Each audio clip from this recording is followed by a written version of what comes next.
Então, voltando aí, a gente teve um intervalinho. O Thomas Hobbes, ele é um contratualista a favor da monarquia.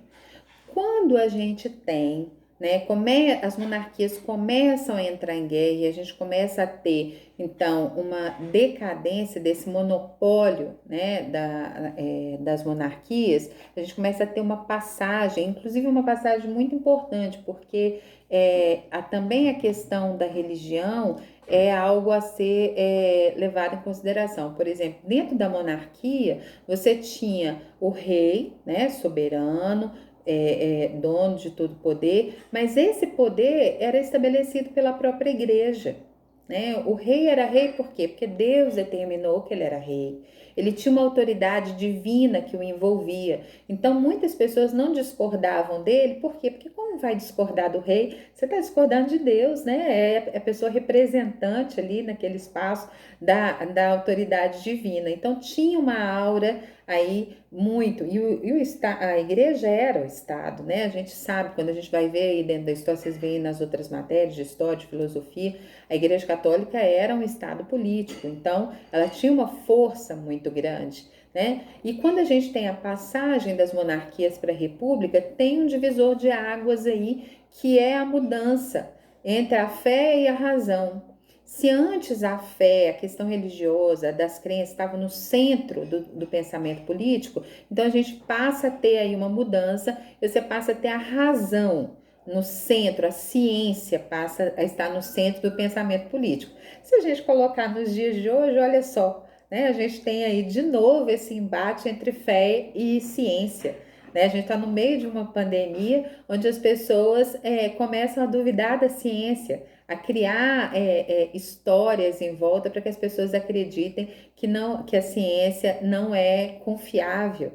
Né? Então, mais uma vez, a gente tem aí esse importante debate. É por isso que é legal, é interessante a gente perceber a política. A gente tem que acabar, né, com esse discurso de que não é possível discutir política. Muito pelo contrário, quanto mais a gente discutir política, mais a gente vai entender que esse mundo vai mudar. Né? As pessoas precisam ser politizadas, entender como que o cenário político funciona, como esse tabuleiro de xadrez funciona. Foi isso que esses autores tentaram fazer, mostrar como que esse tabuleiro funciona para que então a gente pudesse se posicionar, né? A gente pudesse entender como que vai ser a minha ação diante disso.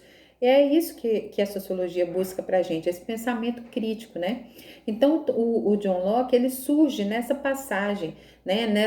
Ele começa, então, a desacreditar as monarquias e a razão e a ciência passa a ser o centro do pensamento político, e aí você tem, então, uma passagem da monarquia para a república. E aí, ao passar para a república, a gente tem, então, o liberalismo. O que é o liberalismo? É um sistema econômico, né? Um sistema que favorece as liberdades individuais, a liberdade de ir e vir, a liberdade à propriedade, a liberdade da inviolabilidade do lar, de que sua casa não pode ser invadida, né? Então, essas liberdades individuais passaram a fazer parte da Carta Magna dos Direitos, da proteção dos direitos humanos. Então, o John Locke é esse autor que vai fazer essa passagem. Não ingenuamente, a gente pode achar que então o John Locke não estava pensando no poder, estava pensando mais no povo. Não. Na verdade, quando ele fala de direito à propriedade, ele está falando de direito à propriedade privada, né? Ele está falando da proteção da propriedade privada. E aí ele vai falar, o homem no seu estado de natureza, ele não está em guerra, ele está em harmonia, né? Mas ele compete, ele é competitivo. Nós competimos uns com os outros. Eu produzo de uma forma, você produz outra, para proteger essa capacidade de produção, né, do acúmulo de riqueza, para que as pessoas não comecem a roubar umas às outras. Então a gente cria um contrato social. O Estado então passa a proteger o direito à propriedade, o direito às liberdades individuais. O Estado antes, que era centralizador de todo poder, ele agora passa então a regulador.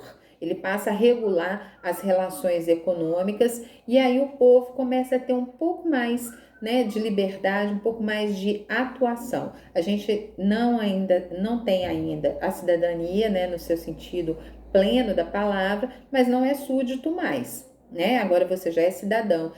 Vão ter repúblicas que vão ter aí uma participação mais ativa, tá? Então, dependendo de cada história. O John Locke, então, é considerado pai do liberalismo. A gente passa a ter o liberalismo como sistema econômico. A gente tem hoje, né, um exemplo muito claro, que é os Estados Unidos, né, que é liberal. E aí depois a gente vai passar a entender o que de fato implica o liberalismo. Porque aí a gente acha assim, nossa, que perfeito, saímos da monarquia, vamos para a república, temos liberalismo, a coisa ficou bem, mas não é tão simples assim, né? Então, o importante nesse autor é entender que o estado de natureza é um estado de harmonia, mas não é um estado onde o homem é livre, né? A gente está falando aqui de liberdade jurídica, né? Então, não existe liberdade plena, e a gente está falando do Estado como um Estado regulador, né? Um Estado que valoriza a economia e as liberdades individuais. Tá? Então, a gente tem uma passagem muito importante aí da separação entre a fé e a razão. Então, o importante da leitura desse tempo do PET, dessa quarta semana do PET, é vocês pesquisarem sobre os autores, fazer esse recorte histórico, saber de onde que cada autor fala e por que fala. E mais do que isso, trazer isso para a nossa realidade. Então, eu vou fechar essa aula dizendo para vocês assim, olha, há um Estado liberal que valoriza a economia, né, que regula a economia, é importante para que o Estado cresça, mas é importante valorizar a indústria nacional. Mas, ao mesmo tempo, a gente tem que fazer uma pergunta: será que num país como o Brasil, onde a desigualdade é tão grande, valorizar a economia como primeiro, né, como valor primeiro, é o que vai, de fato, modificar a nossa sociedade? Né? A gente está vivendo aí essa pandemia e aí essa briga, esse debate entre vida e economia, né? O que é mais importante, a vida ou a economia?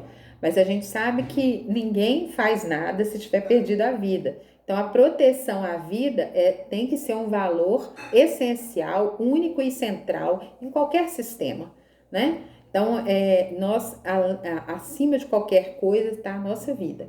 Então, pensar em como que o liberalismo trata a vida como mercadoria. Então, é importante fazer essa reflexão crítica. Então, peguem as apostilas, tentem trazer isso um pouco para a realidade, para a gente ver o que a gente está passando aqui hoje e no nosso país, quantas vidas foram perdidas, né? Hoje, um número de 42 mil pessoas já com vidas perdidas e suas famílias estão aí vivendo luto. Então, é importante para a gente entender como que a política rege a nossa vida, como que ela modifica, como que ela impacta no nosso dia a dia. Fiquem com Deus, espero que tenham gostado, que tenham entendido. Qualquer dúvida, manda lá a mensagem que eu respondo, ok? Beijo grande para vocês.